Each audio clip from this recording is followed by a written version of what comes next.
இது போக இன்னும் மறைந்து இருக்கக்கூடிய 2 நபர்கள் இருக்காங்க. இந்த நபர்கள் எங்கே இருக்காங்கன்னே தெரியல. இன்னும் சிபிஐ போய் அவங்கள கண்டுபிடிக்கணும். அவங்க இன்னும் ஒளிஞ்சிக்கிட்டு இருக்காங்கன்னா ஏன் ஒளிகிறாங்கன்னு நம்ம புரிஞ்சுக்கணும். அவங்க ஒளிஞ்சிக்கிட்டு உண்மையை பேசக்கூடாதுன்னு இல்லை. இதை பேசுகிறோம்னா நான் வாழ முடியாது ஐயா. இதை பேசுகிறேன்னா ஊரில் வாழ முடியாது. இவங்க வருவாங்க, ஒரு நாள் யாரோ மனித உரிமைன்னு சொல்லிட்டு வருவாங்க, ஒரு நாள் ஒரு நீதிபதி வருவார், ஒரு நாளைக்கு ஒரு போலீஸ்காரன் வருவான்.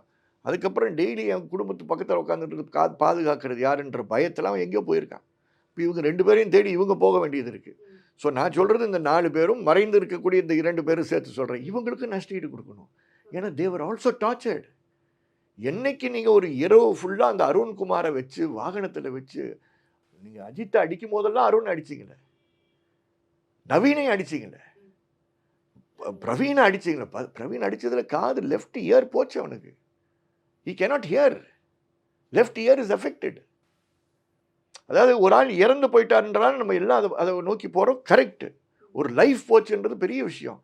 ஆனால் அந்த லைஃப் போனதை பார்த்தவர்கள், சொன்னவர்கள், கூட இருந்து பயணம் செஞ்சவர்கள், எல்லா அவமானங்களையும் அதே அளவுக்கு அனுபவித்தவர்கள்.